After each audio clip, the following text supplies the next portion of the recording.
Merci, Monsieur le Président. Oui, vous avez mentionné donc la Guyane avec le Brésil. Le Brésil n'a pas, les gens n'ont pas besoin de visa pour venir pour quelques jours en vacances en France.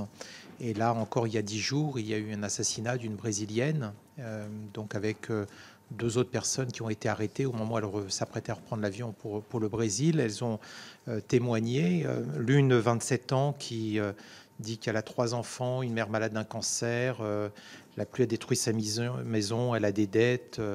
Elle demandait évidemment de comprendre sa situation. L'autre dit effectivement j'ai une dette envers une personne qui m'a menacé, je m'excuse. Elle venait du Brésil.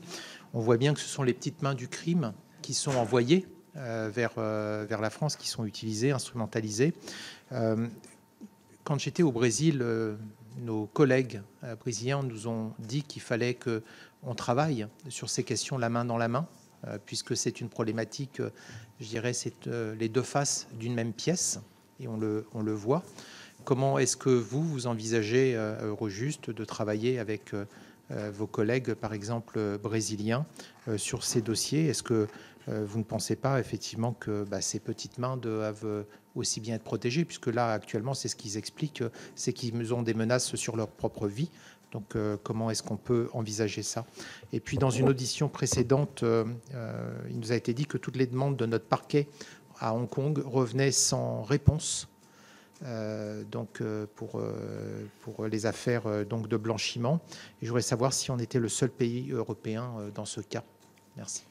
Alors, sur le problème avec le Brésil, si vous voulez, Hong Kong, non, alors vous avez fait Hong Kong, on n'est pas les seuls. Hein. Voilà, c'est-à-dire que c'est pas aussi simple que ça, mais c'est comme si je vous parlais de Chypre Nord aussi. Hein. Voilà, Chypre Nord, je vois que ça éveille chez vous quelque chose. Oui, Chypre est divisé en deux. Il y a la partie, il y a la partie Chypre Nord. Si vous avez quelqu'un qui est à Chypre Nord, on va vous dire que les Turcs vont vous dire c'est pas chez nous, il faut envoyer. Et puis Chypre Nord vous dira qu'ils sont pas compétents, c'est la Turquie. Donc, si vous voulez, on peut rien faire à Chypre. Bon. Hong Kong, c'est un peu compliqué aussi, mais je pense qu'après il y a un vrai travail de fond avec certains pays. Mais c'est clair, ce n'est pas que la France qui a des problèmes avec Hong Kong. Sur le Brésil, alors si vous voulez, dans la région, on a aussi le Suriname avec lequel c'est complexe de coopérer. Or, le Suriname, si vous voulez, constitue, il y a aussi beaucoup de gens qui passent en Guyane qui sont du Suriname, largement autant, voire plus que du Brésil. Bon. Sur place, on a, alors je crois que l'année dernière, il y a eu un déplacement au Suriname pour essayer de favoriser la coopération avec le Suriname. Au Brésil, on a sur la région, on a un magistrat de liaison. Alors c'est vrai que le Brésil, c'est pas un État facile à coopérer parce que c'est très grand. C'est un État fédéral et c'est complexe. Voilà, je l'ai connu comme juge d'instruction, je peux vous dire. Maintenant, oui, j'espère qu'il y a une volonté de coopérer des Brésiliens sur ces questions.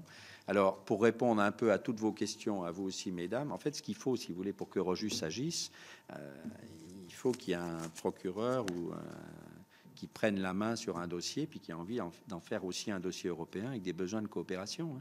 Nous, on peut pas, enfin, on peut un peu, c'est ce qu'on appelle notre initiative propre, si vous voulez. C'est-à-dire que je pourrais décider éventuellement d'ouvrir un dossier sur ces questions. Mais si vous voulez, c'est les autorités nationales qui enquêtent, c'est la police française ou la gendarmerie qui fait les enquêtes. Il faut à un moment qu'il y ait une vraie procédure, quoi.